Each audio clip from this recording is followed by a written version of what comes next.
Hello, Virginia. Good to be with you today. I'm hoping you can hear me okay. Otherwise, I know you'll be putting some comments into the chat box there. My name is Paul Sandrock. I'm the Director of Education at ACFL. But what really counts today, I think, is probably that I spent most of my career teaching Spanish, middle school and high school. And I spent another chunk of my time at the Wisconsin Department of Public Instruction, our Department of Education. So those are two of the lenses through which I will be bringing some of the information today about setting and monitoring learning targets. And I know that it was always a struggle to try to get everyone with whom I was working, whether they were my colleagues down the hall, whether they were the teachers who would have my students the next year, whether it was the teachers when I was at the middle school, the teachers at the high school or at a college level. We're always looking at how can we make sure that our learners experience a continual growth in their program rather than these stops and starts and stops and starts and redirection. That's just too frustrating, and we want to avoid that and make sure that our students feel that continuous progress. So that's really what we're going to be about today. And thanks for allowing me to participate with all of you across the state via this wonderful technology of the webinar.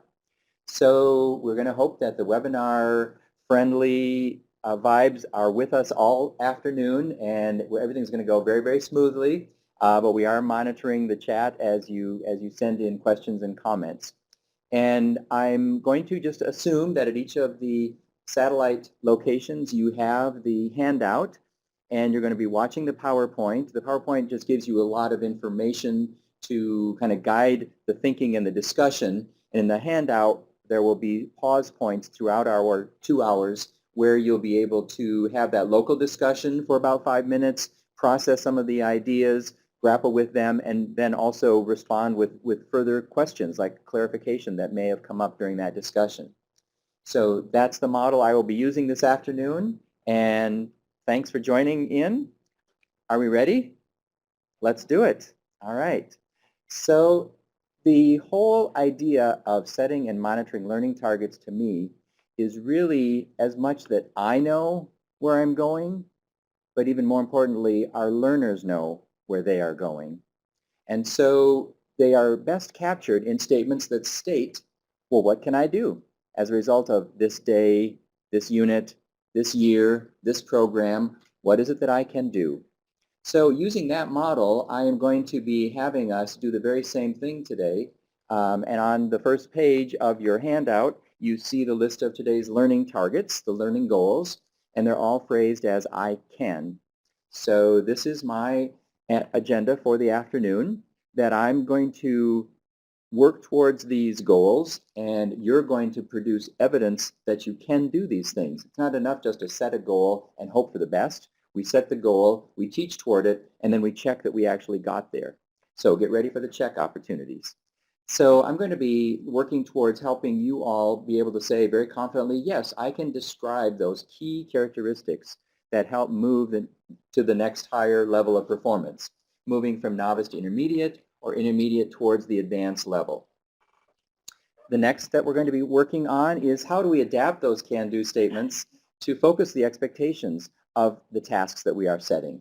Because it's the can-do statements that we'll be referring to, the national document, is not to be seen as a checklist, but simply as guidance.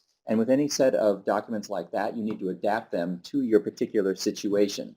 So it's not a set of thou shalt, but more a set of, I see where I'm supposed to get my learners. Let's see what that would look like in my unit this week, this month, this year. The next thing we're going to be working on is then to also look at how can we design our learning experiences and our assessments around those productive skills. We're going to be working today on the interpersonal and presentational modes. The interpretive has some unique differences and challenges, and I think if we're really looking at developing that language performance, it develops more sequentially from novice to intermediate to advanced in those active modes, the interpersonal and the presentational. So those are the three that I will definitely be getting some evidence that you can do. That last one about identifying ways to shift to authentic resources, evidence, audiences, and motivation, that's the one that you will be using as a reflection throughout the afternoon. So rather than having a specific check activity or a specific point where I say, so what's authentic, I will ask you to keep reflecting on that point because I think it's an overall mindset shift that helps us realize this is one of the key guiding principles to help those learners move forward and make progress. So we are going to model the can-do statements. I want you to keep coming back to that first page, the cover of your handout, and be looking at that so that you can see how is it that we can track our progress through the afternoon, and you will having learned that principle, then use it to track your learners' progress as well. All right. And we're happy that more and more are joining us right here in Ground Zero, our Studio Central here at Washington and Lee University. We thank them for hosting all of this and a great group of educators joining us. So let's start then to get into the meat of the time that we have together.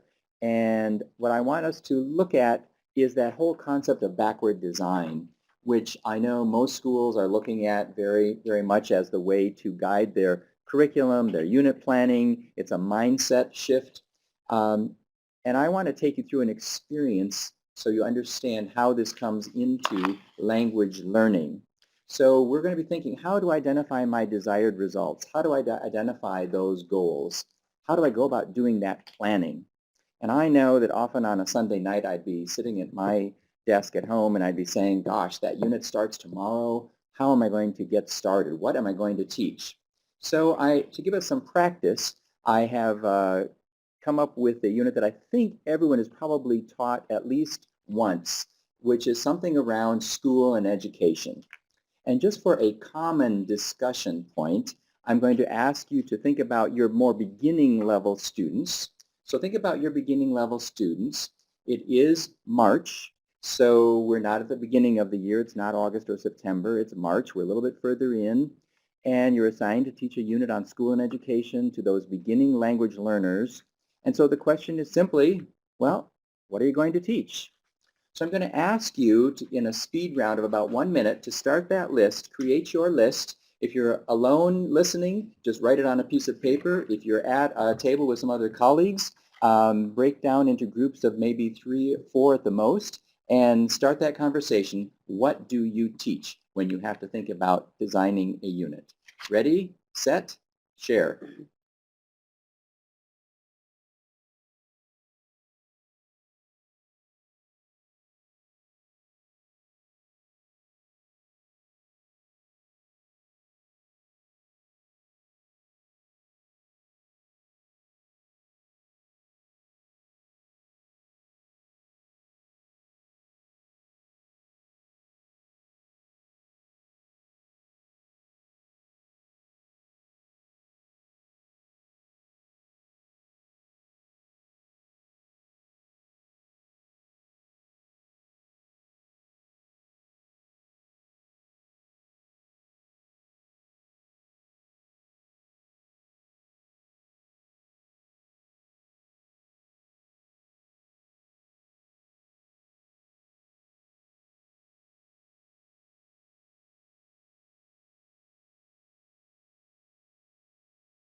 Okay, we're going to come back together in 10, 9, 8, 7, 6, 5, 4, 3, 2, 1, 0.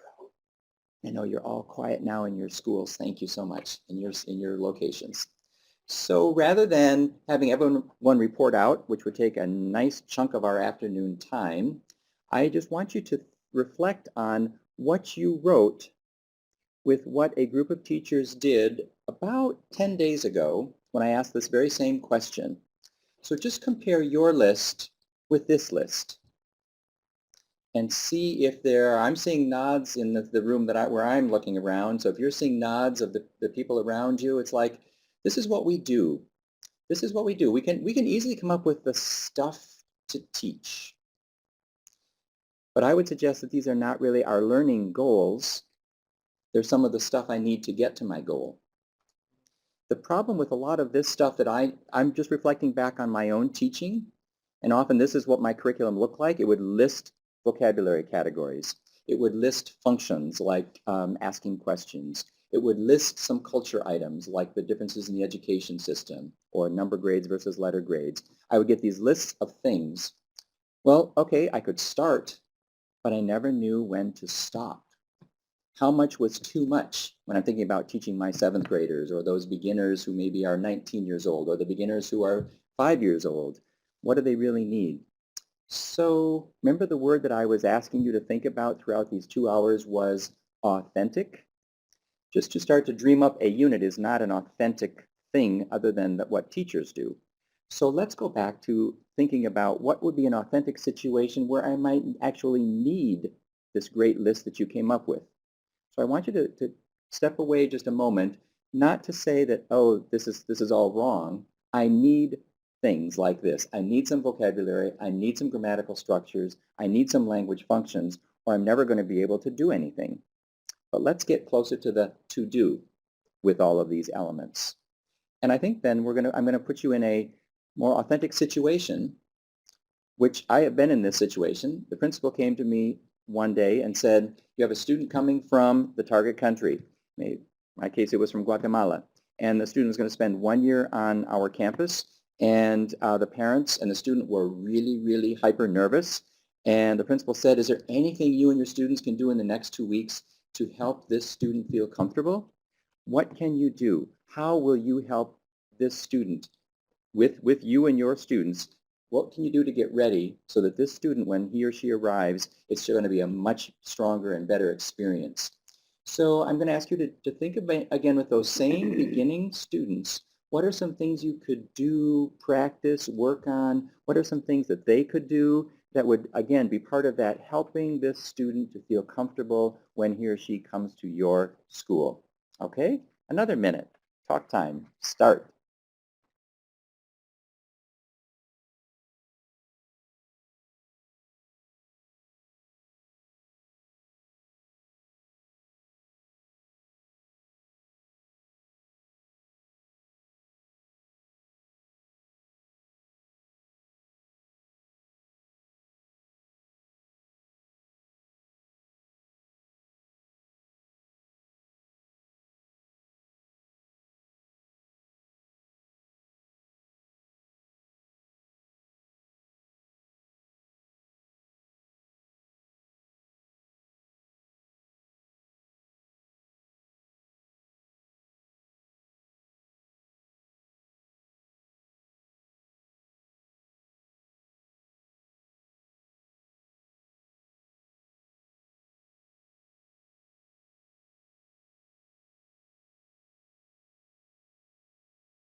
All right, and we're going to come back together again in 10, 9, 8, 7, 6, 5, 4, 3, 2, 1, 0.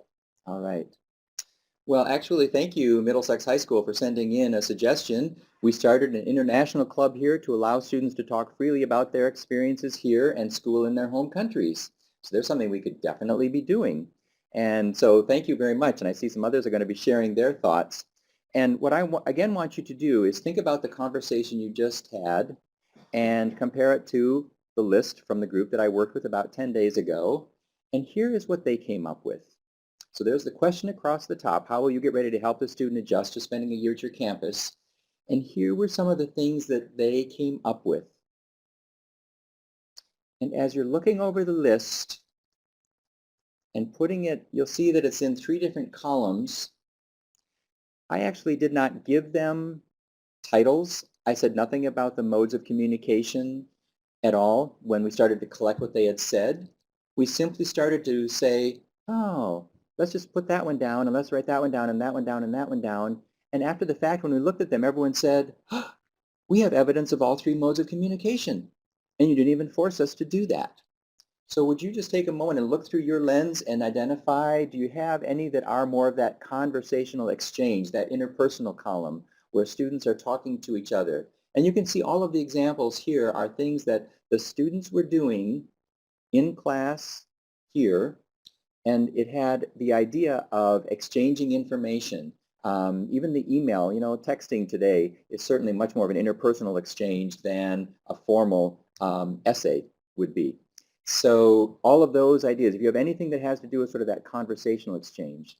The interpretive, the middle column, was all about, well, they have to find things out.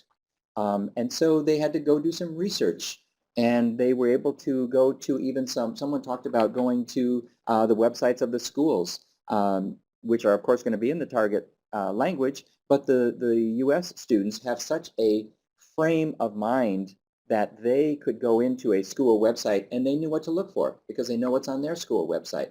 So they say, oh, maybe there's a schedule here. Oh, maybe it tells them about what their dress code is. Oh, maybe it talks about extracurricular activities. And when they didn't see any sports at all, they went, what, aren't there any sports at the school? So they did their research with even that novice language that they have. And then the presentational tasks, that creating of a message, and you can see that's often the first verb, create a list, create a podcast, plan a day, prepare a welcome packet, prepare a tour. All of these were presentational tasks where they were thinking about creating a message. It didn't have to be a formal message. It could be fairly informal, but it was about creating a message, thinking about who's the audience and what am I trying to convey. So again, the power of this that I felt was that rather than being told, oh, you must come up with an interpersonal and interpretive and a presentational task, it just naturally surfaced when we thought about it from an authentic lens. It would have been much harder to say, school and education, you have 3 minutes, come up with a task for each mode so that we can create our final assessment, right? That would have been really, really, really challenging. So this is simply a mindset that I think we can take into our planning, and you'll notice that this is all about what the learner is going to do. Our first list was all about what are we going to teach and what are they going to know, rather than what are they going to do. And I can't assess performance unless I know what I want them to do. So with that mindset shift, I want to take you a little deeper into thinking through, and the rest of our time this afternoon will really be getting our hands around grappling with how would I get effective then at setting some good performance targets and the kind of evidence that would accompany that. All right. So obviously every time we think about identifying our results, it's not just the what piece, which comes from our standards, but it's also the how well piece, which comes from that proficiency pyramid.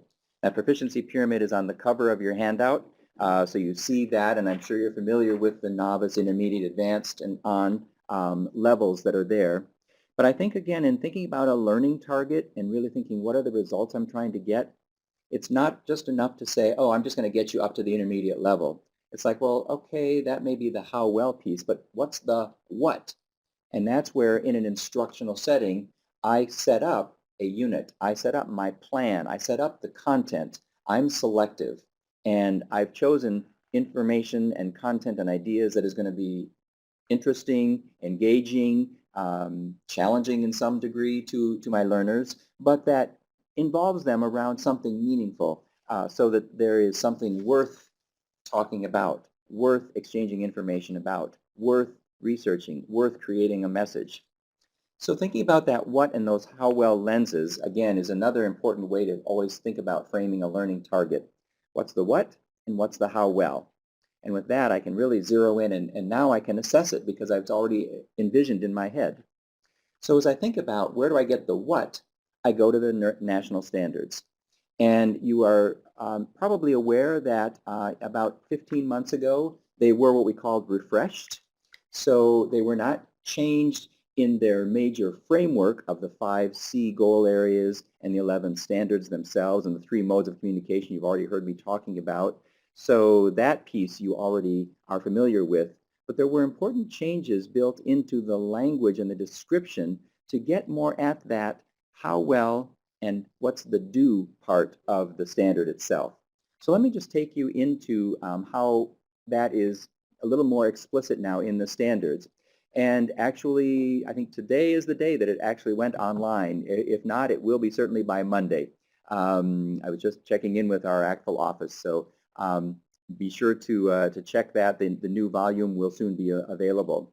And also, please do not call them the ACTFL standards. We are only one of 16 organizations that have collaborated to create them.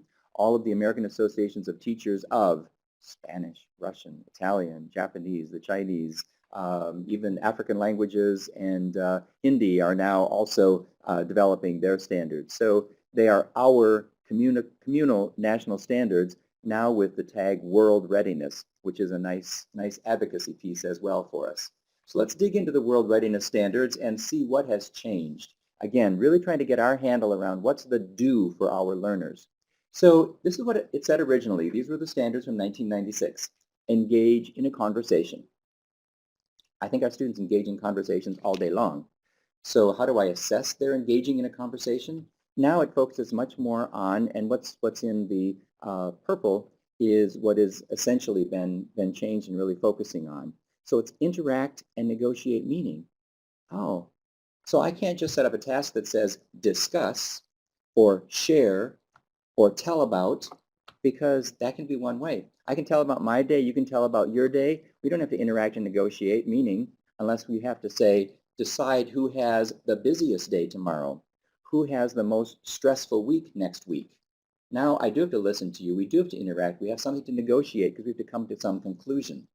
So just that change in verbs from engage in a conversation to interact and negotiate changes my thinking about what's the to-do part of my learning target and how do I work towards that.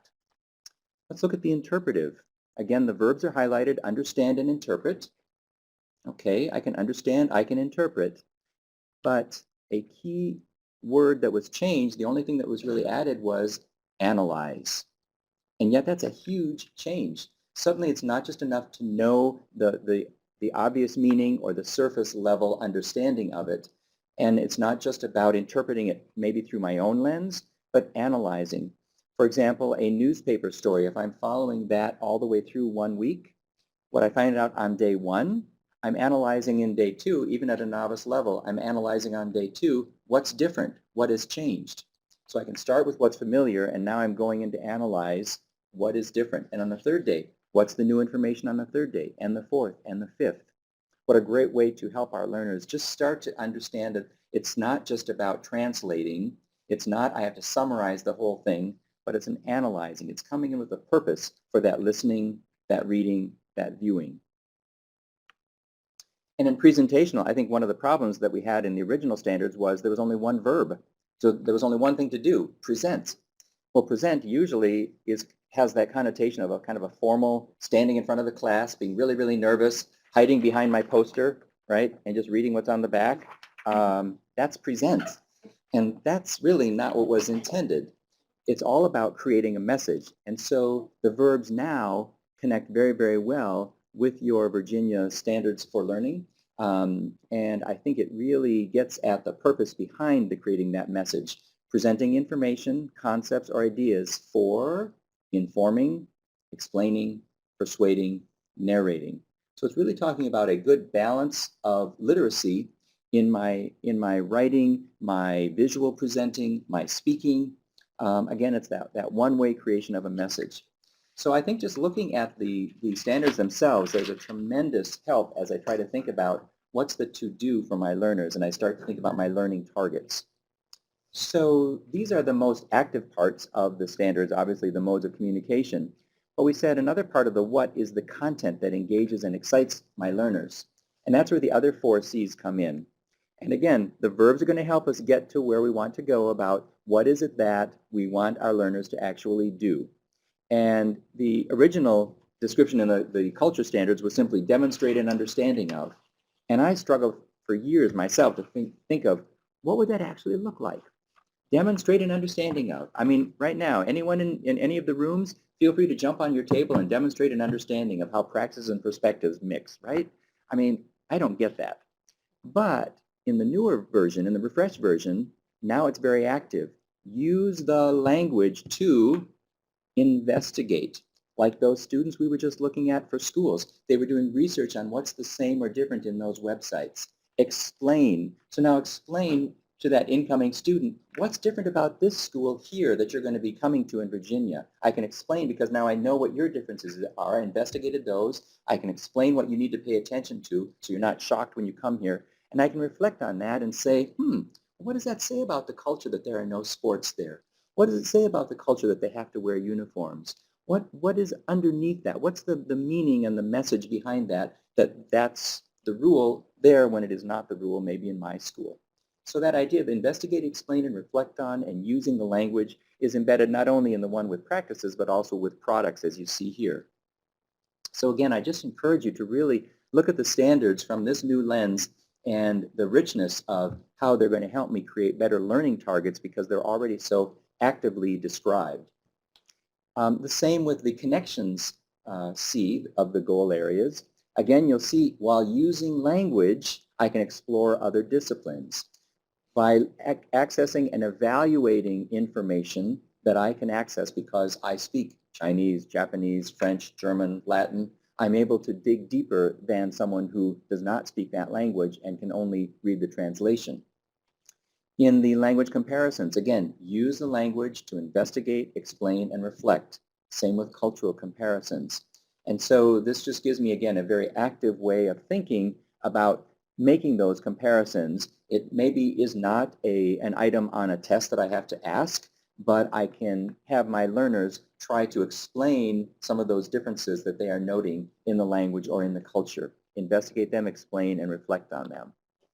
And the C of communities, in our surveying before the refreshing started, this was the one that teachers said across the board, this is the one I just don't get. This is the one that I don't see how I would ever really do anything that would be other than a field trip perhaps.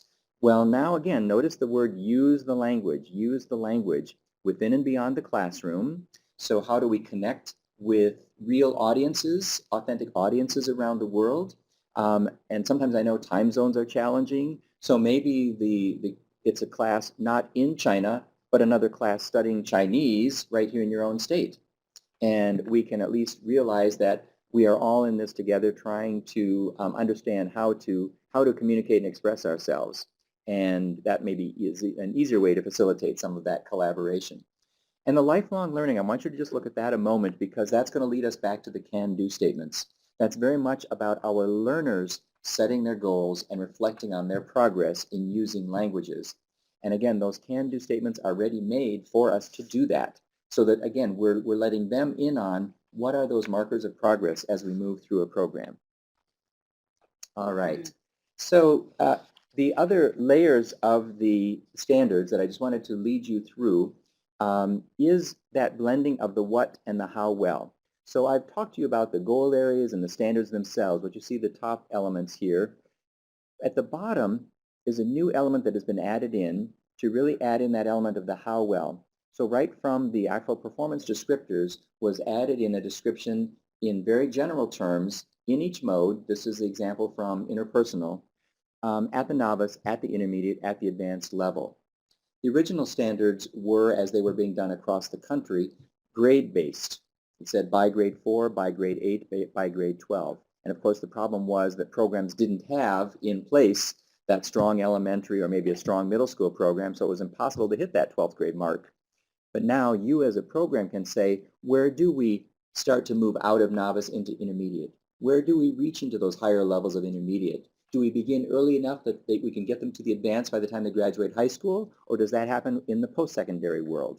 So that's how it's more useful, I think, for our programs to now adapt those performance descriptors to your program rather than your principal saying, how come your kids can't do what it says they should do by 12th grade?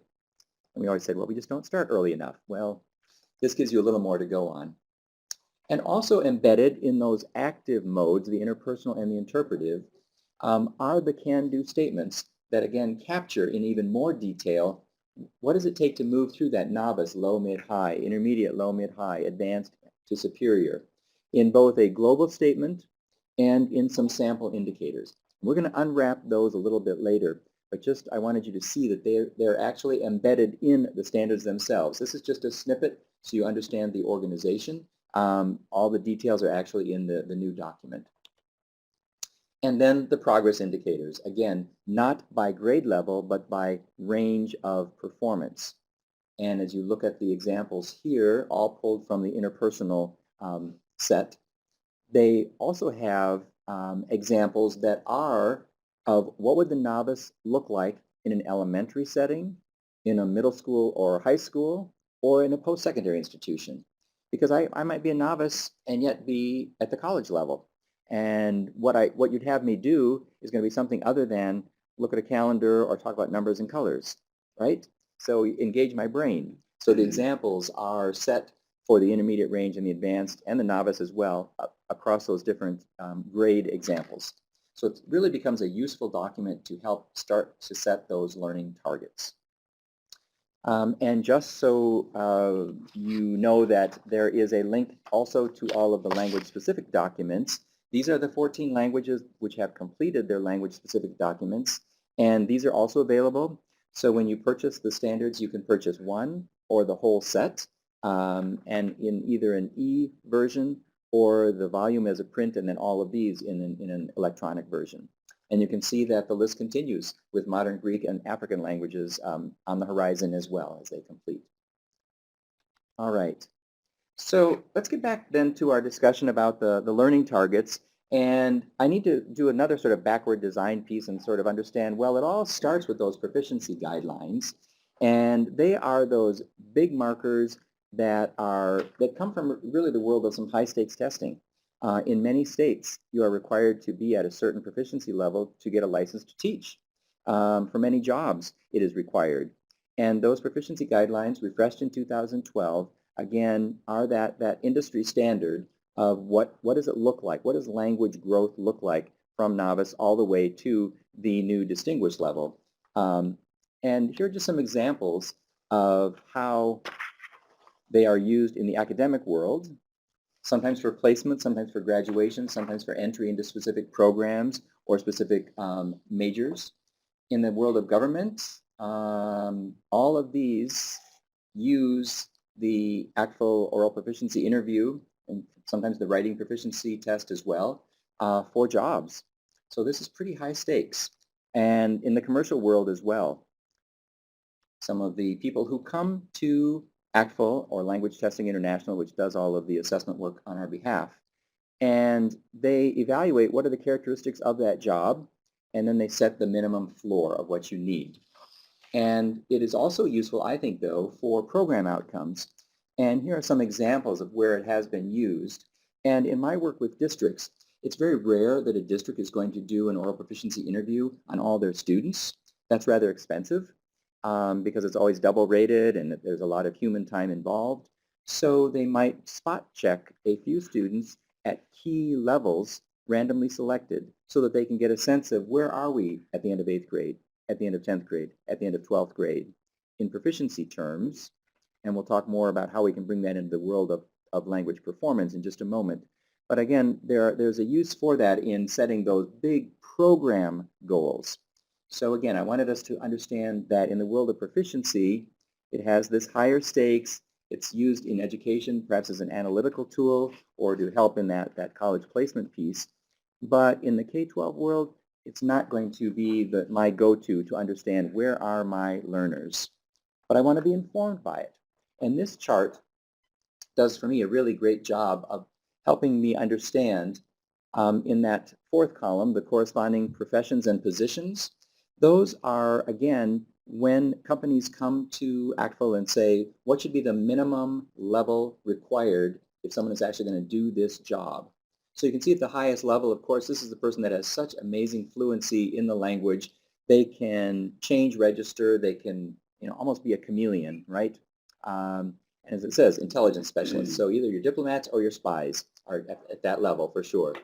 At the superior level, at the advanced levels, you see a lot of language where I have to deal with those unanticipated complications, what you see in the third column, the various functions there. So, and then on the far right column, from thousands and thousands of assessments, we have a sense of, and what does it usually take to get there? What does it take to get there? And you will see that in these levels, from advanced, mid, to distinguished, it's not necessarily, oh, you studied X number of years longer. It's not necessarily that, other than, yes, time does have a difference, but it's also very much connected always experiences, with experiences, which again tells me, I'm going to come back to that word authentic. It helps me realize I have to make sure that what I'm doing in my classroom is as authentic as possible, because that's one of the key things to move up to a higher level. So let me take it down to the beginning stages. This is where I live in actually K through 16.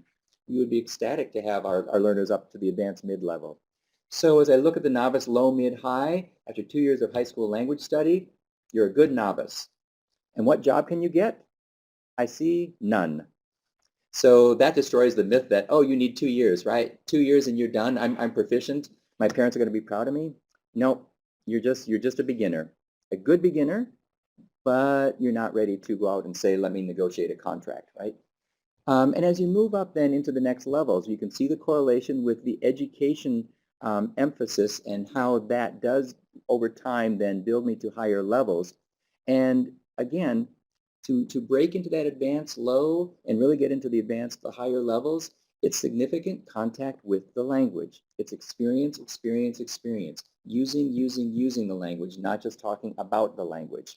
So again, some lessons learned as we look at this overview of the proficiency levels. But I want to, again, bring it back into the classroom. And so here's where I'm really going to be having us think about, and in a moment we're going to be doing an activity and see this in action, that performance takes place in the classroom setting. Instruction is almost like an intervention. We do things, we set it up so that we are helping to guide our learners forward. We're not just saying, oh, just kind of chat. Oh, just go explore. Just go on the street and you'll survive just fine. It's like, we kind of want to plan these things so that their second language they can acquire faster than their first. Just think of how many hours and hours of language they hear before you speak as a baby. How many hours and hours you are read to before you are able to read. How many hours and hours and hours you practice writing before you can actually do that. Well, our learners, by and large, come in with that already in place, and so we can speed it up because we do this thing we call the instruction. We intervene. We craft the units for them. What we do in the classroom needs to point towards proficiency, realizing that this is where proficiency takes place. It's out in the real world. I'm in Beijing, I'm in the marketplace in Guatemala, or maybe I'm in a professional situation where I need to use the language. The important thing to remember is that what I do in the classroom should lead towards the proficiency and be aligned with it. Otherwise, it's only good for my classroom.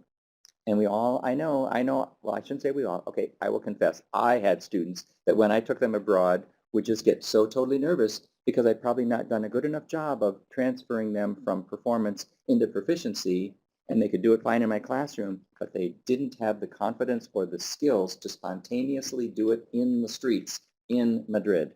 So that was a lesson that I learned. Let me just go through a couple of ideas here. And again, at a certain key points, I will be addressing some of your questions. Thanks for writing them down on the chat box there. So one of the key things about performance is that we learn, we practice in that setting, whereas if I assess proficiency, it's spontaneous. I don't get to rehearse it. I can't cram for an oral proficiency interview, right? It's out there in the real world. So I have the advantage because I create a familiar context. I work on this unit for 3 or 4 weeks. So they hear the vocabulary over and over and over again. The functions get practiced over and over again. And so that builds up performance. It builds it up higher and higher and higher because we practice, we learn, we continually stay in that zone.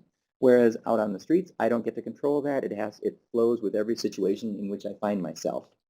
So performance is assessed as a curriculum-dependent thing. In fact, our learners would probably scream if we assessed them and we had not taught them the stuff first. Versus in the world of proficiency, there's no question being asked about, well, how long did you study? Where did you study? How did you learn the language? The when, where, or how you acquired the language is irrelevant. It's simply, if you want this job, can you do what is required? It's can you do it? And the assessment then is, when I think about the language performance assessment, it's what we've taught and what we've practiced versus the criteria of the proficiency guidelines. You simply have to meet those particular criteria.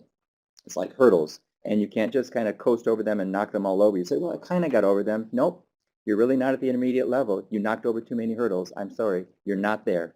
If you knocked over one, maybe, you know, but if you did too many of them, I'm saying, you know, you're almost there. You're a good novice high, but you're not intermediate yet. That's the proficiency world. And this is how we build up performance towards those proficiency goals. So again, proficiency are those hurdles, that novice, intermediate, advanced you see moving along here. But notice the subtle coloring here. There's no hard line between the blue of novice, the green of intermediate, and the orange of advanced.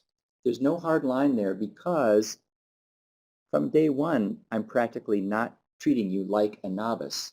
I start getting you to do more and more intermediate-like things with a lot of help, with a lot of my help, but more and more you start moving into that direction. And it's almost like a slow transformation from the blue into the green.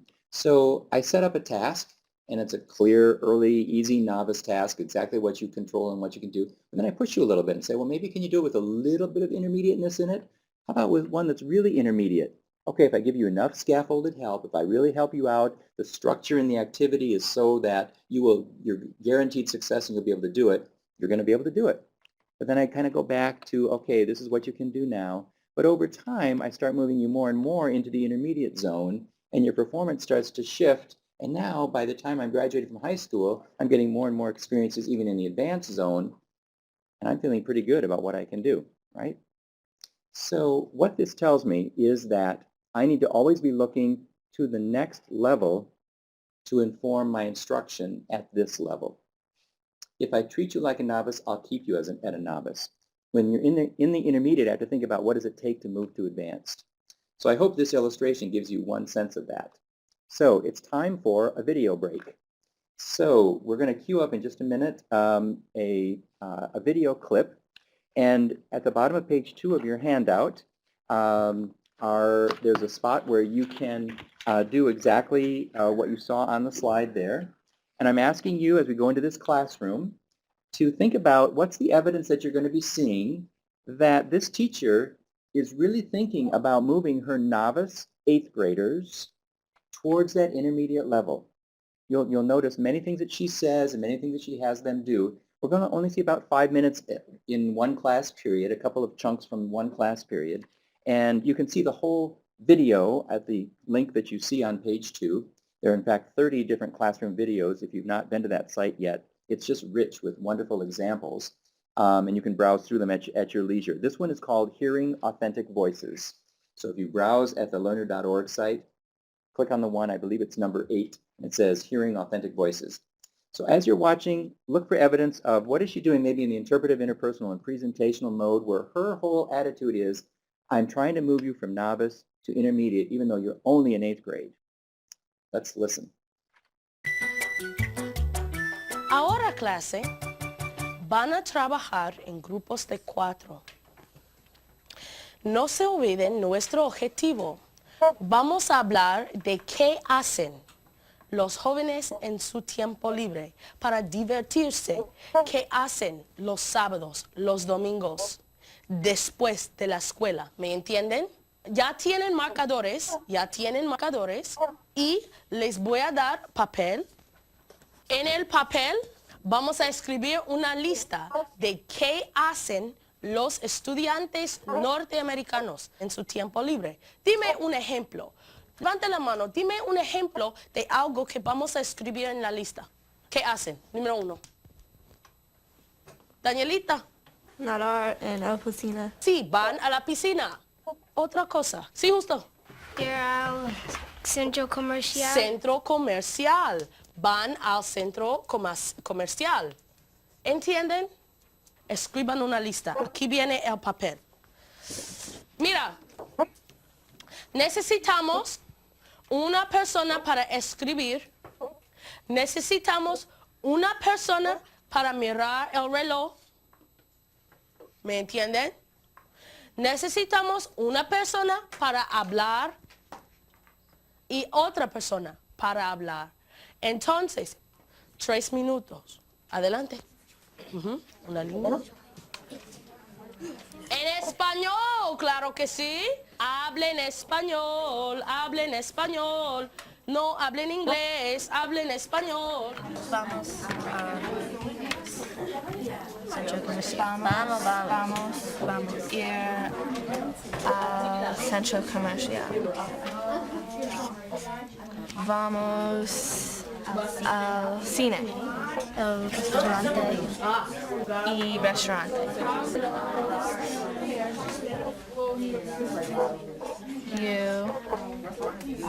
U-R-A-N-T-E. Part of the lesson included the students brainstorming and making a list of activities that they do in their free time. Ok, tenemos, van al cine. Excelente, jugar videojuegos. ¿Qué más? Deportes, jugar deportes. ¿Qué deporte? Fútbol. Fútbol, béisbol, Fútbol norteamericano. fútbol norteamericano, como los Eagles. Woohoo. ¿Qué más? When I see what the students are doing, I kind of redirect them and get them on task. For example, some students, when they were making that list, they just wrote, we go to the pool, we go to the movies. Van a nadar en la piscina. So my focus, what do you do at the restaurant? What do you do at the movies? Van al centro comercial con amigos dos domingos. Van al cine con amigos. Mirar la televisión. Van a fiestas, leer los libros en biblioteca. Van a ballet. Comprar los ropas. Clase, por favor, presten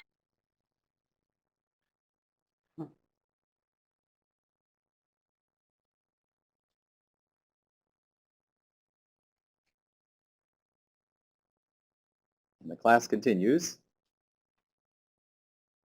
Ahora clase, en grupos de 4, por favor hablen en español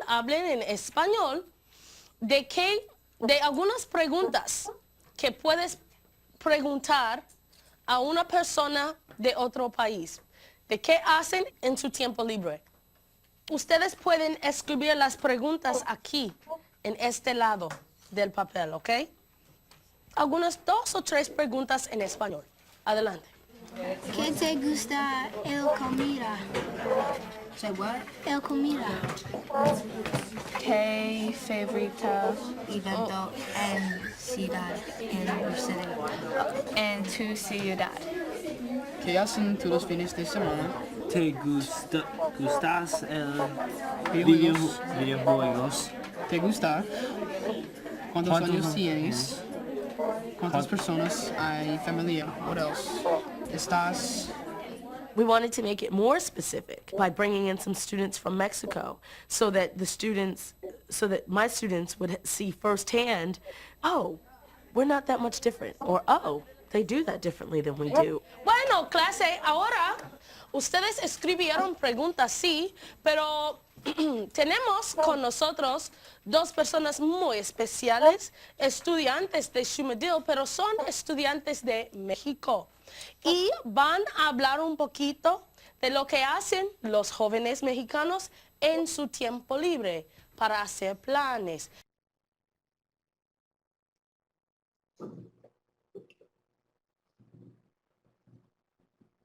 Excellent. All right.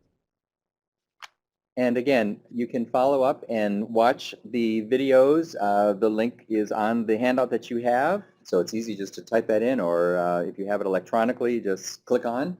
And as you're thinking about what was going on in this particular activity, I'm going to ask you to both have a conversation about the notes you took here.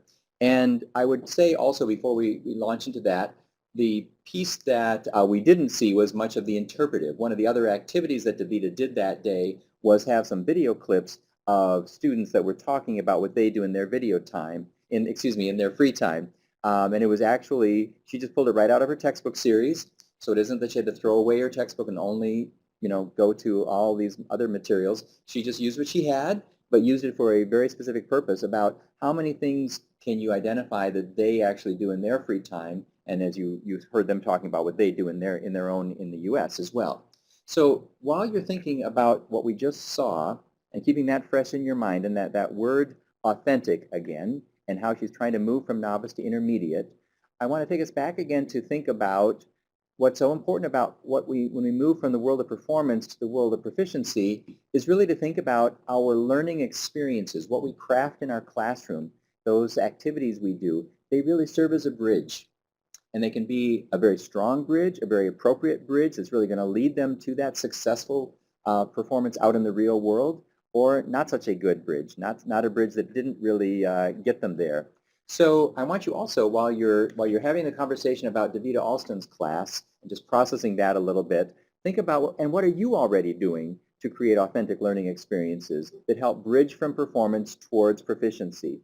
So again, think of some of the things that she was doing, and you saw at the end she had the students from Mexico that they were going to then ask their questions. So again, let's take about 2 minutes for you to have that processing, and then we'll continue on. Thanks.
All right, and we're back in 5, 4, 3, 2, 1. Great.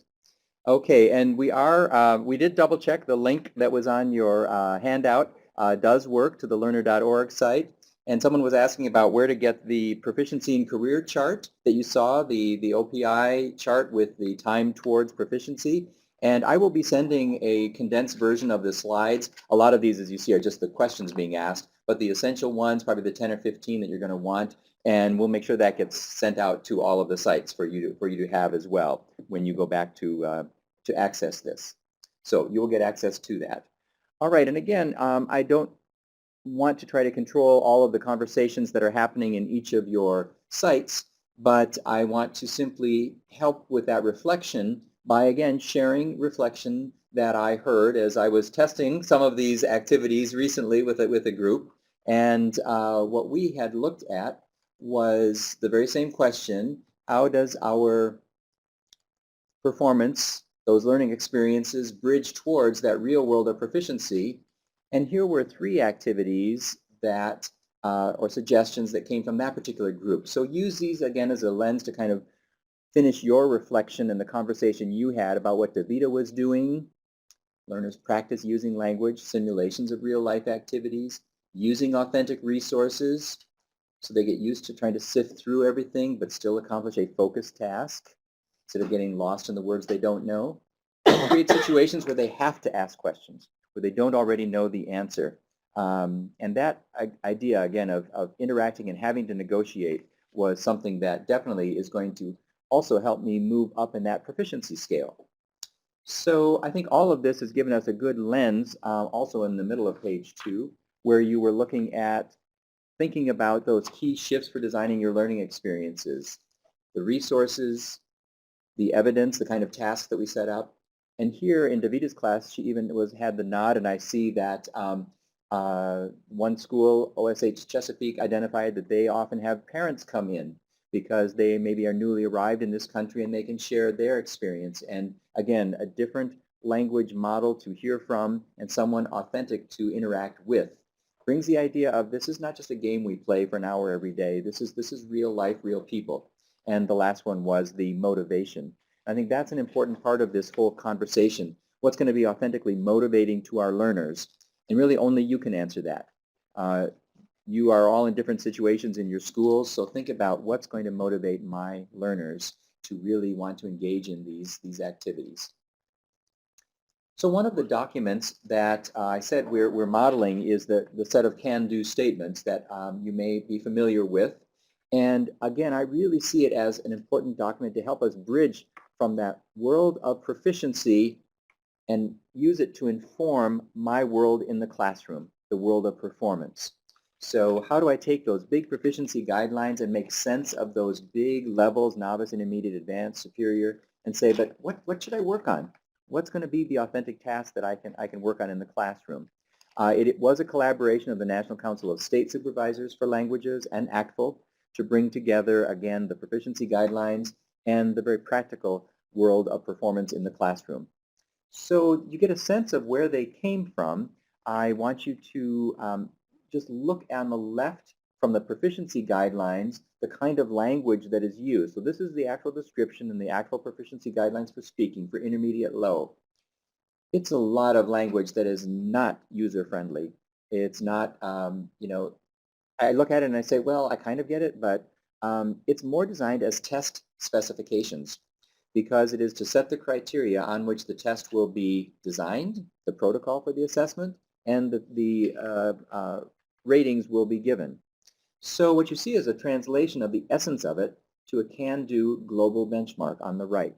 So I've tried to highlight in red the key elements that came over from the intermediate low proficiency guidelines into that global benchmark on the right from the can-do statements.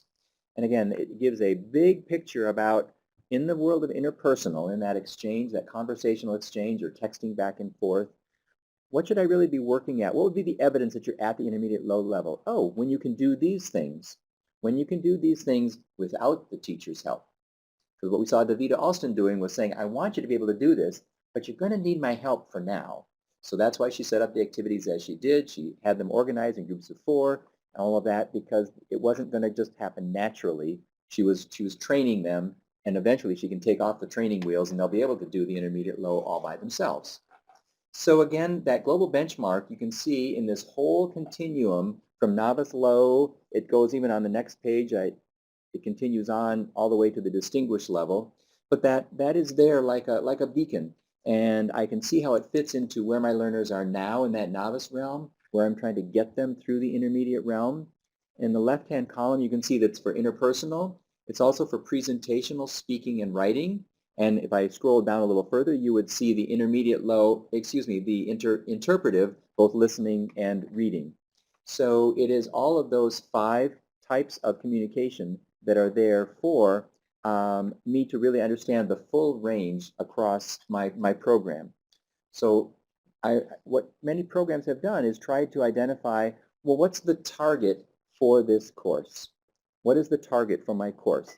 Keep that idea in mind. We're going to see some examples in a minute. But again, those global benchmarks, what you see at the top in the green, is pretty broad. And I need to think about, well, how do I break that down into some manageable pieces that I can really work on unit by unit? And that's where the bold-faced statements come in. And they're anywhere from 3 to, I think, 7 or 8 is the maximum number in any given level. And they just give me a sense of this is sort of the breadth of what I need to work on at this targeted level in the interpersonal mode.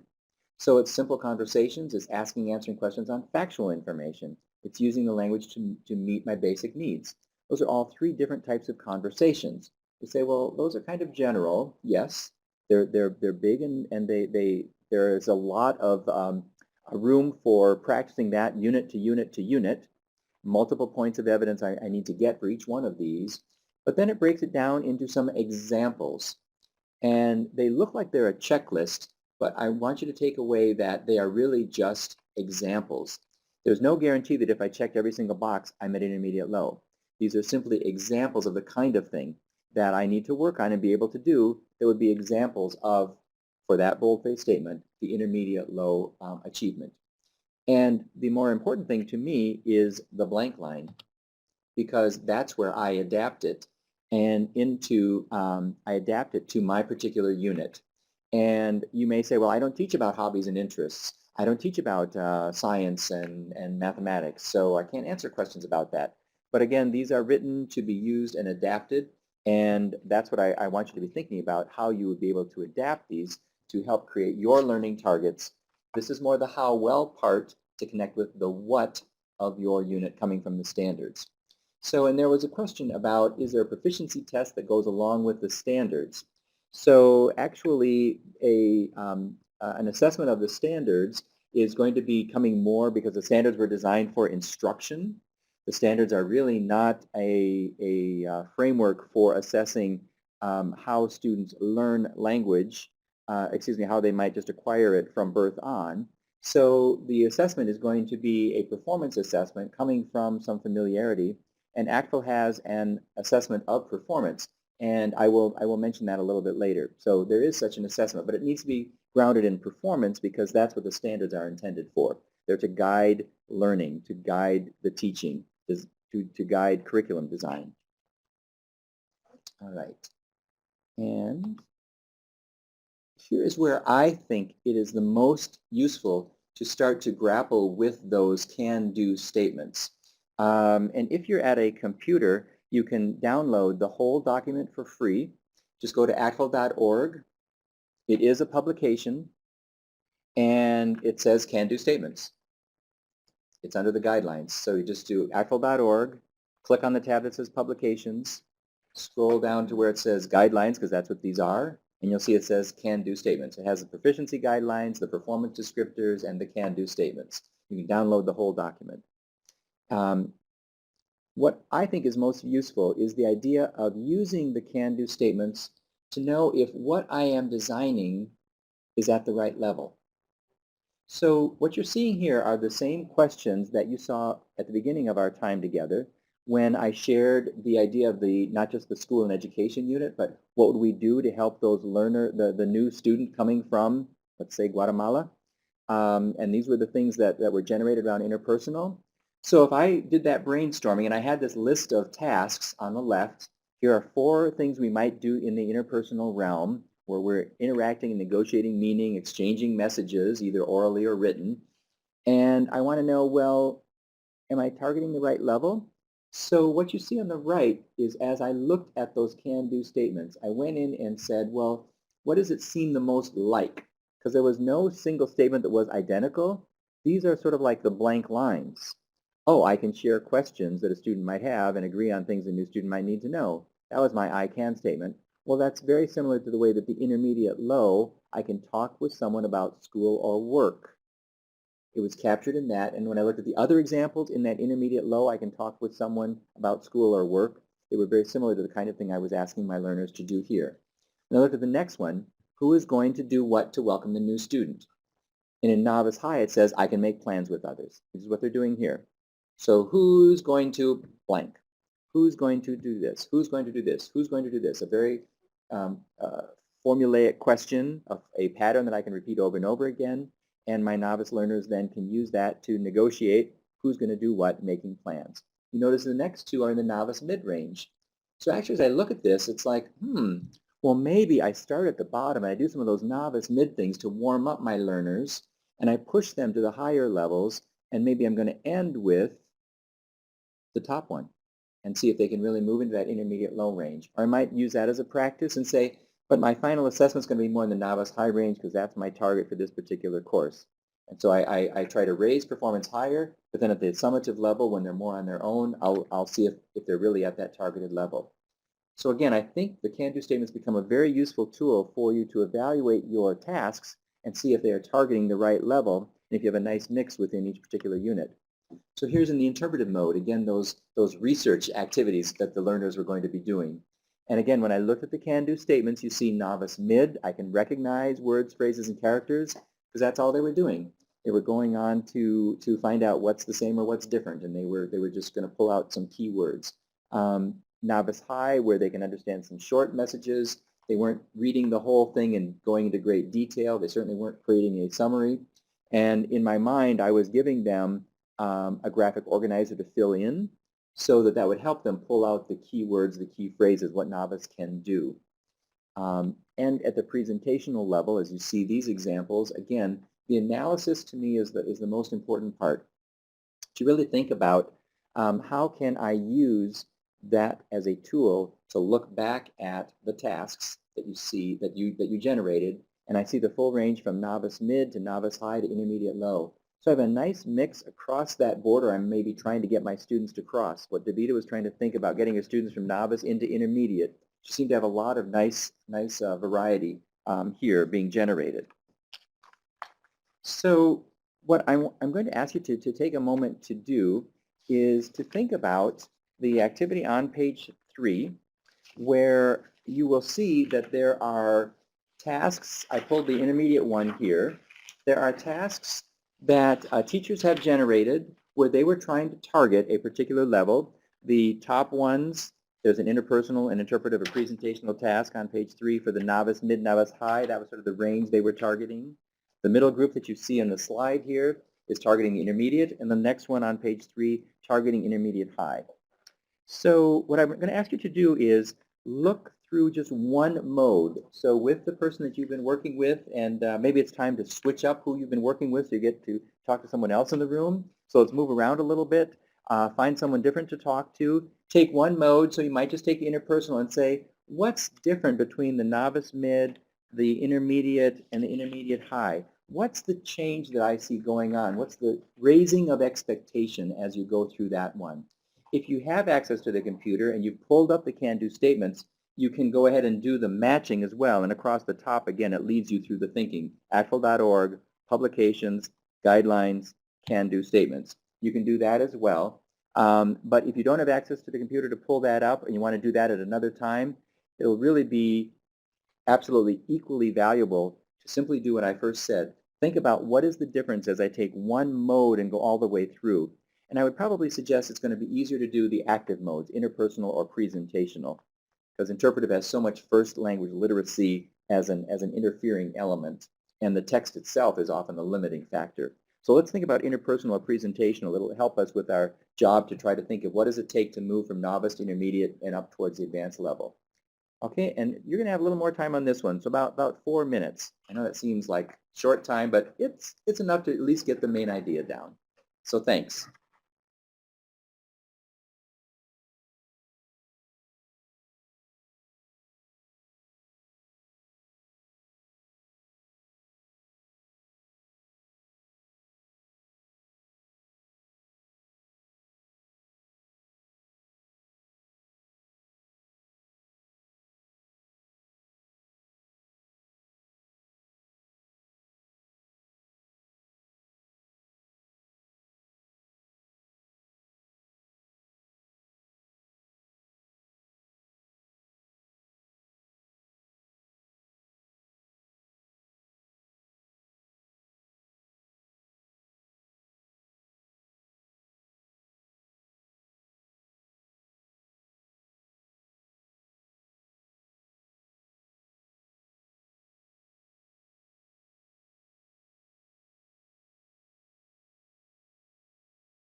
All right, I hate always to stop the conversations that are going on, but I know you want a few more answers before our time ends at 6 o'clock. So I'm going to have you think about what you've been just discussing, and we're going to be giving some of the ways to help you analyze it even further as we progress in the next 45 minutes. So what I want to have you take away from what you just did is the importance of understanding and having these kind of conversations across your program. If you begin in the elementary or begin in middle school or begin in ninth grade, you've got to make sure that this is the kind of conversation of how are we getting them to those next higher levels, next higher level, next higher level. So I wanted to share what Texas has done with their state standards, which is, again, a great model, I think, about how do we create these learning targets. And what they did is they set for each level a range, which I think is very honest and very appropriate because it's not only mode by mode, but also student by student. It would be unrealistic to say everyone is going to be able to cross this particular level because it depends on, well, where did you start? And what are the strengths and the weaknesses that you bring just in language, period, to it. So they always talk about a range. And so in level 1, they talk about we're trying to get students into the novice, mid, novice, high range. Notice on the left for level 2, it just brackets and touches it, and it's now we try to get them from into novice, high, intermediate, low. Level 3, we try to get them into intermediate, low, intermediate, mid. Level 4, intermediate, mid to intermediate, high, and level 5, intermediate, high to advanced, low. So that's a pretty steep curve, and some schools are going to say, well, we do our level 1 across 2 years at the middle school, so they're saying this is a longer program, and they might set it up however they want to. But it's just that I like the concept of saying it's about a range, not just saying, oh, everyone has to be at novice high. So I don't think that's necessarily always so realistic. I like that idea and the linking of them from one to the next. So it isn't like I have this huge leap. I can always show some growth. In this era of educator effectiveness, I need to show growth. And this is, to me, a very realistic way to do it. Another very realistic model comes from North Carolina, where you are now familiar with this chart. This is the same, what we saw before, the novice, the intermediate, the advanced, that whole chart across the various levels and the modes, interpersonal, presentational, and interpretive. And what they did is look very carefully at different types of programs and time. So an alphabetic language like Spanish, fairly familiar to me as a native English speaker, high school level 2, after X number of hours, here's the profile. They said this is what the profile should be. Pretty much novice high, except for that area of, that was the, I'm trying to read it also, the interpretive reading, right? Yes. Yep. Presentational. Is that? Very hard to read. I'm trying to read my own here. It is the presentational one, because I know that comes up later for the native speaker. So my mistake. I apologize. So for the presentational, thank you. Writing, which is the lowest one, notice it's a higher than the presentational speaking, because that just takes a lot of organization, and it's something that they're just not as trained in. For a logographic language, such as Chinese, watch carefully how these change. Where the writing system is involved, writing, reading, etc., and even some listening, because I can't depend on cognates, they drop it back a little bit, but not in the interpersonal range, the one in the middle. That's the same, because the writing system is not involved. So I can pick up the same cues and use language effectively. And I think that's, again, a really powerful message. How I might set different targets depending on the characteristics of the language, and these were both level 2. Here's another example, looking at level 1 for, this is a Spanish for Spanish speakers class, heritage speakers, level 1. Again, where the strength is going to be the listening and the interpersonal, because that's something that did come from my home experiences, right? The listening and the interpersonal. But the more formal writing, reading, and formal speaking, it's a range there, and it's not yet at the intermediate level. That's what I need to work on. So it really helps me to differentiate and to use these can-do statements to think about where are your strengths, where are your weaknesses, what do I need to work on? And each student is going to be different. And compared to high school level 4, not heritage speakers, and we see the goal now trying to get you all to that intermediate mid pretty much, but still the lag behind in the presentational speaking piece. And one more, when we have an elementary program, this is based on 90 minutes a week. By the end of the 5th year, notice their target is, if they want to be on the trajectory they want, they're getting to that intermediate low level, except again in the reading and writing, because they're still developing reading and writing skills in language 1, let alone language 2. So there's a little bit of a lag there. But then in an immersion program, K-8, again, solidly in the intermediate range. Solidly in the intermediate range, because again, remember, they're getting their literacy instruction in the other language simultaneously. It's not just 90 minutes a week. So that it shows how you can make a difference, and just realistically evaluate where your students are. Are they on target? Is the trajectory going to get them to where you want them to be at the end of your program? So I think again, these are some very thoughtful approaches to using these tools to help set those learning targets. And a question that came was also, do programs test students at the end of each year? And it is frequently done that it may be collecting evidence unit by unit, but then there are even more summative assessments either at a semester or end of year point. And sometimes those are developed, I've seen it most successfully where those are developed across languages, so they can have the kind of conversation we just saw what North Carolina was doing with the deciding, well, depending on the kind of language and the type of learner, what do we set as realistic targets? And so to really have that conversation and say, what are realistic targets and what would that look like? What would the assessment actually look like then to be able to evaluate them? And though it sets those common expectations, I think is what the intent of the question there. And really to be able to help students move along at on that trajectory to meet the ending goal. And so I'm hoping that this whole piece is really giving you a lot to think about using these can-do statements for setting the learning targets, how it now helps you can evaluate the tasks you've written to decide are they targeting the right level, and then even to think about guiding the implementation of a unit.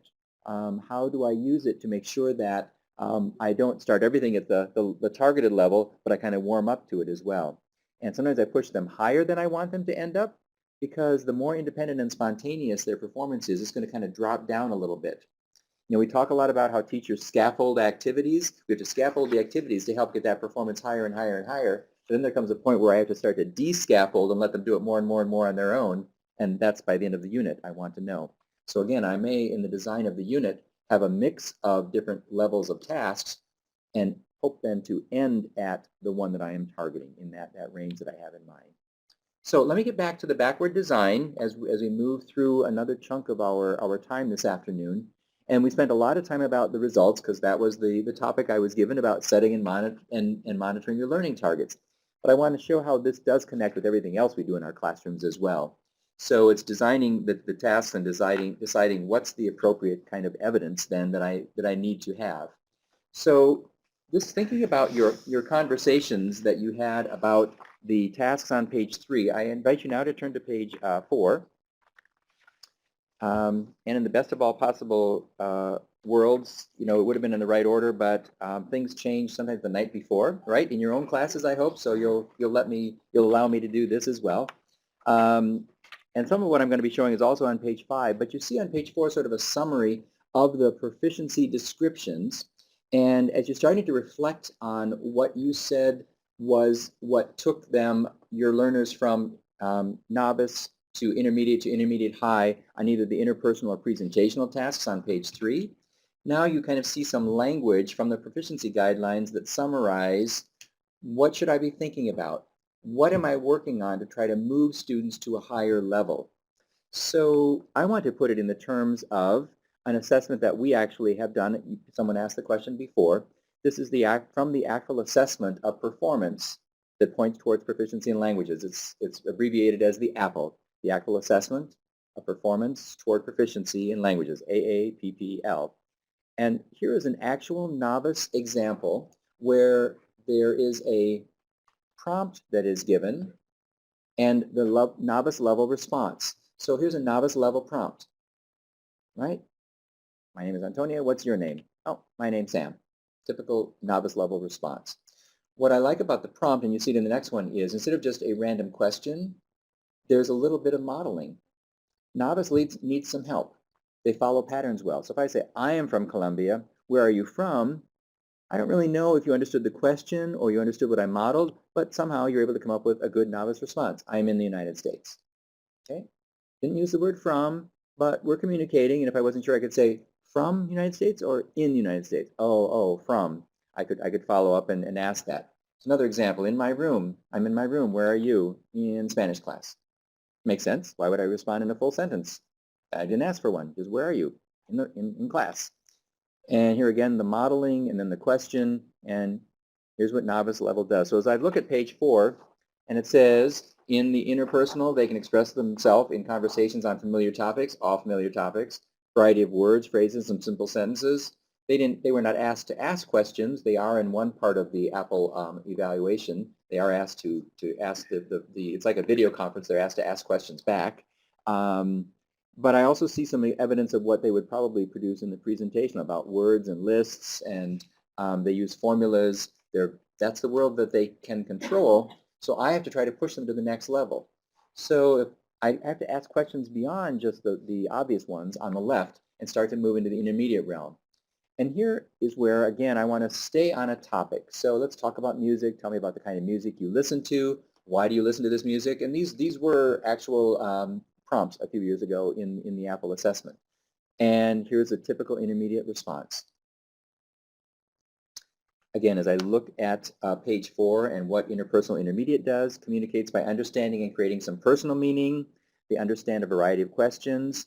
Now here they're not being asked to maintain the conversation. The prompts are doing that. The video conference partner is doing that. Why do you listen to this music? But notice again, they create a topic and they stay on the topic. We're not going to ask random questions now about food or about travel. We're going to stay on music for a while because the learner kind of warms up to it. And here's a typical response. An iPod and my computer. So proficiency is not perfection is an important lesson to remember. It's simply what can you do at each level. And here again, so here, maybe give them in the interpersonal, well, listen to this. Give me some prompt, something to look at. Give me some menus to look at. Give me a letter to respond to. Give me a website to look at. When we think about our authentic conversations in real life, we are often responding to real things, not just standing and looking at each other and talking. So why not give our students some of those things to respond to? And here is the prompt, your school has music programs. Tell me a little bit more. So it's the idea of adding more, modeling a little bit in the prompt, but then trying to get the learner to say more than just that formula, that quick list, the words and phrases, and you're pushing with the questions a little bit more. And now at the advanced level, if you look down below here, it says paragraph length conversation with detail. Basically, it's elaborating and telling stories. So you'll notice in almost all of these, you have to get to that sort of storytelling level. How do you plan to use your Spanish in the future? Well, I think I might. The novice, when asked that question, would say, I'm going to, and they would start listing again. An intermediate might give you a little explanation, but the advanced can actually go into, oh, well, let me tell you, I plan in my future to be able to, and then when I get there, I want to be able to, and this is how I'm going to use my future, and when I'm 30, I'm going to, right? This is what they would be saying. So here is the full response to that second one. And you can see, again, not perfect. These were the original Spanish attempt put into English for the common language for today. But again, the idea of this is a person trying to tell a story. So good advanced language here. So thinking about all of that, let's do it in a different way and just look at a presentational writing sample. And as you're looking at this and you're looking at page 4 and you're thinking, what is it that it takes to move level to level? I want you to just take a moment and look at what are some of the things as you're reading through this, you'd say, I think this is at the novice level because, or I think this is at the intermediate level because, or no, it seems like it's at the advanced level to me because. And what are some of those things that you notice, some of the things that you see here in this particular paragraph? And this will be, again, another 1-minute chat at your sites. What do you see here that would help you determine, by looking at page 4, which level you think this might be?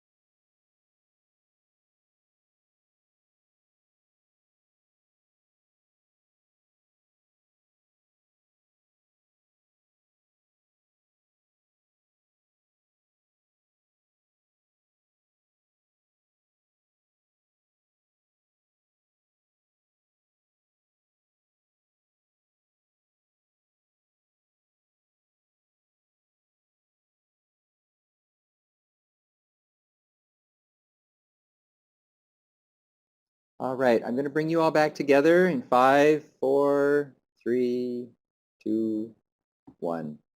Thank you.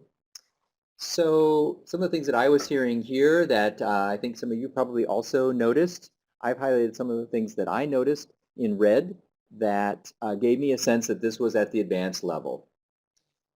And these are all things I can teach. These are things we can work on. So when I have my intermediate level students, I need to help them connect, help guide the listener, the reader, the viewer.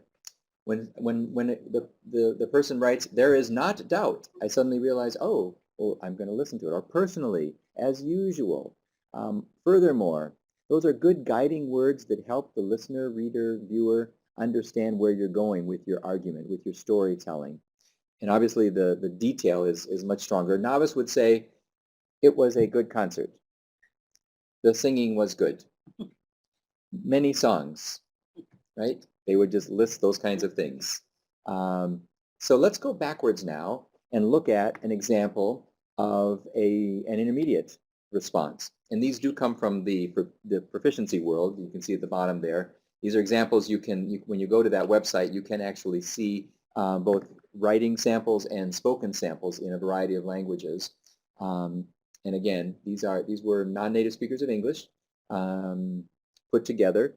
And what you see here, what makes it intermediate, is that what's missing are all those connecting words.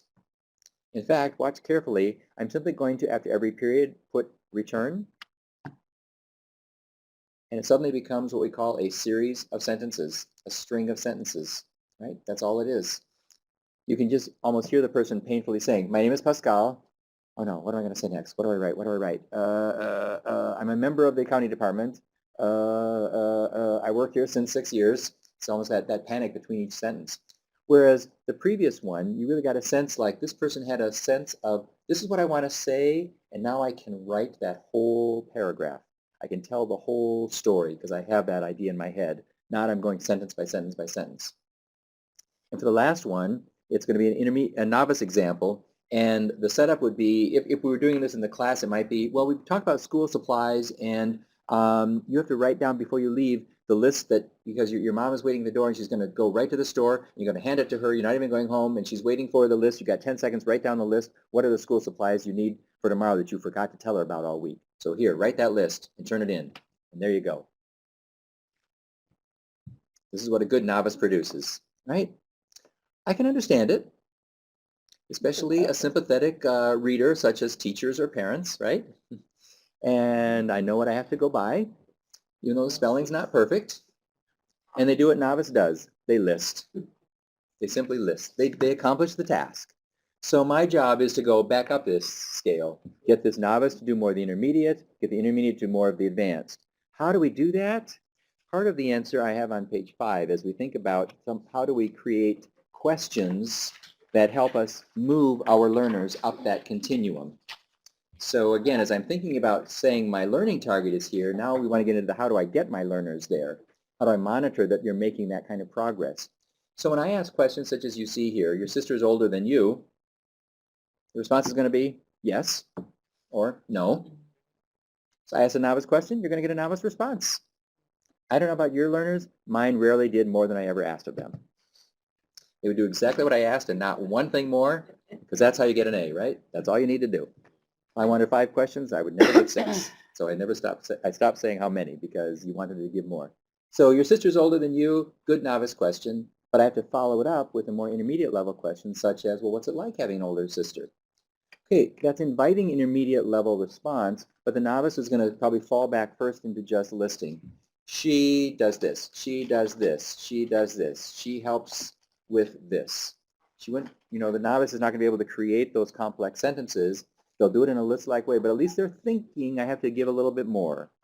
I can't just give you the yes, no. Here's another. What things do you have in your room? Again, novice is going to give you that wonderful list. But can you describe your room for me? Oh, well, then there's a, and there's a, and I can start to, I'm creating a string of sentences now. What sports do you play? List. What's a typical practice like? Oh, we do this, we do this. Sometimes we do this. On Wednesdays we do this. So those are words novices have, but they just wouldn't think normally to use them. So I want to do something that tries to get you to use the words that are going to help you move up to that next level. So here are some examples that you see now on the screen. Connecting words like these help my novice become more intermediate-like because it's going to force them to create with language. They take memorized chunks of language and now they put them together in a new creative way. They never said, I like winter because I like snow and I like to ski. They never said that sentence before, but you taught them the word because, you expect them to use the word because. Now my novices are using memorized chunks and creating with language in a sentence. They're acting like an intermediate. And that's how we do it. And so I may have to sometimes prompt it out of them. So they said, I like pizza. And so I'm going to say, and they say, okay, and my mom likes to go to Pizza Hut because maybe the teacher is giving them the next word. They go, okay, because the pizza is good. And sometimes, okay, and sometimes I buy the pizza. Teacher, are you going to let me off the hook now? Nope. But usually she buys the pizza because I don't have much money. Okay, wow. We pulled out of you an amazing intermediate, strong intermediate sentence because I prompted you what you have to do. Can you start to do some of those things by yourself, kids, and act more like an intermediate? Oh, like maybe before you turn in your homework, glue a couple of sentences together with those connecting words. We're going to be so impressed. You're going to be so intermediate. And after a while, it becomes natural. And now that independent, spontaneous performance looks more like this. So what does it take to get them toward advanced? Again, I'm looking at the questions on page 5. On page 4, I have it in sort of a general form. And I know you're taking notes in the middle of page 4. There's a chart there where you can fill in what do I need to do to move from novice, intermediate toward advanced. I wanted you to think about that on page 4 for writing some notes in as well. So here are some, again, the open-ended questions that are going to try to get me to move from intermediate here. Tell me about your daily schedule. Oh, well, I could do this, and then I do this, and then I do this. A nice string of sentences, nice intermediate, to, well, how has your schedule changed in the last few years? Oh, teacher, I know what you're trying to do. You're trying to get me to tell a story. You want me to act like advanced. It's so transparent. Okay, I'll do it because that's how I'm gonna get better. That's how I'm gonna move along. What is different about high school and middle school? That comparison, that storytelling. Here again, a good intermediate prompt. Tell me about your part-time job. What are your responsibilities? Okay, I'm gonna have a good string of sentences, but how did you find out about it? And what are the steps you had to do to get there? I'm going to be more descriptive. I have to create more with language because I'm not yet as familiar. You haven't prepared me for all of this. I, as your teacher, don't even know the answer. I don't have your story in my head. So it's going to be a little more unpredictable as well. Your favorite type of movies or theater shows versus tell me about a very memorable time you went. What made it so fun, interesting, or unusual? So getting to that storytelling piece is so critical. And again, with those connecting words, it's absolutely the most important thing that we can do is teach these connecting words because it's how a learner is going to move up to the next level. So when asked about my favorite restaurant is, what my favorite restaurant is, I like Japanese restaurants. The reason I like it is because it's light and healthy and it looks very nice on a plate. And the last time I went to Sakura, So once I start to use the last time, finally you're pushing me towards that advanced level because that's my intro to start telling a story. So it's just teaching those lead-in expressions that I can use in conversation. I can use when I ask questions of my conversation partner. I can try to put them into a presentational task. It's how I start to practice moving up to that next level. And I'm not going to have you do this right now.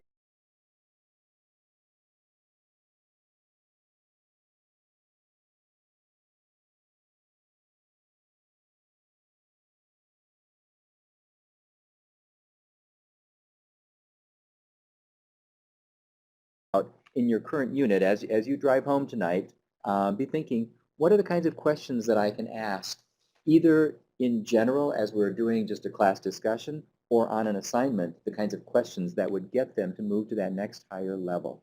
You're thinking about that as a key thing. And I know you've been thinking about this, and so I want to share some of my answers that you certainly can write down, and I will be sharing of the slides that I will be sharing. This is one that I will be sharing with all of you, so you don't need to write quickly. You will be getting this information.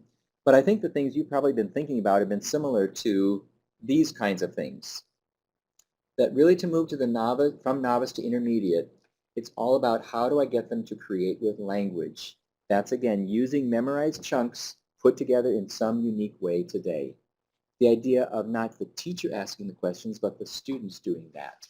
And more importantly, how do they follow up? Because conversations are usually not just an interrogation, right? It's not just one question you're being bombarded with after another. You want to much more have the idea of what's a logical follow-up piece. And the idea of I may have to start to put the sentences together as a series, give them some of those words to do that, but that's how I'm going to move them on. And even some self-correcting, some self-editing shows you I'm thinking more. I'm thinking about what it takes to move to the next level. And for the intermediate, you've heard me talk about storytelling, storytelling, storytelling, the idea of expanding the description, the cohesion chronology, just organizing my thoughts, not just going in and doing a quick brain drain of everything that's on my head and organizing it later, but thinking, putting it together, supporting my opinion more, not just saying I think, I like, I think, but here's the reason why. And again, that idea of more spontaneity, more independence, less guided by the teacher.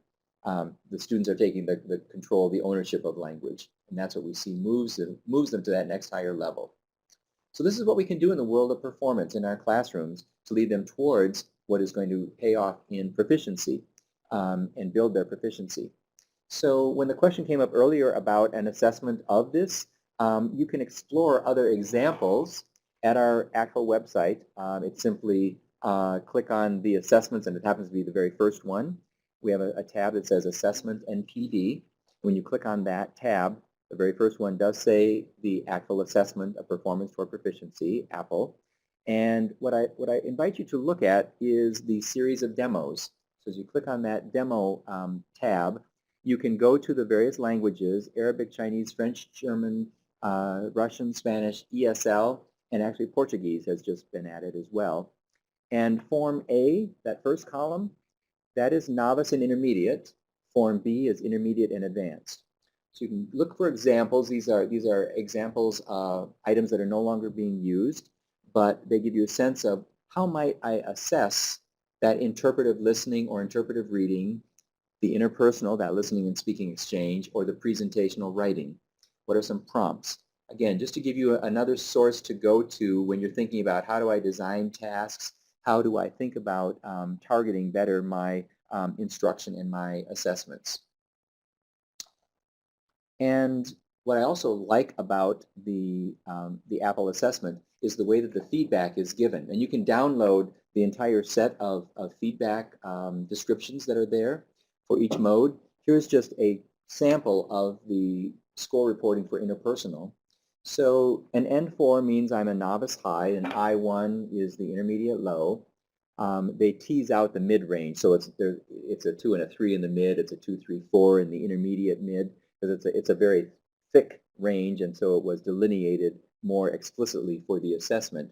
But what I like is that the idea is your score says you can do these things, what is in the score description. And if you want to move to the next level, look at the strategies up to the right. And that's what a learner would receive. If they were rated as an N4, that novice high and interpersonal, they would get the 2 items up there in the gray that would say this is what you can do. And to look to the higher level, to move to the higher level, try some of these strategies. So again, it's another source for you to be reflecting on what we've been thinking about today. What do I want to have my students practice in the classroom that will help them move up to those higher levels? Here's a whole list of strategies fine-tuned for the low, mid, high of novice and intermediate. Okay, So as we kind of conclude this piece, and then I'm just going to end with what this would look like at with a full unit. Here are just some final thoughts about that idea of proficiency and how we bring it into our world of performance in the classroom. That I'm never going to get perfection, so that's a lifelong goal.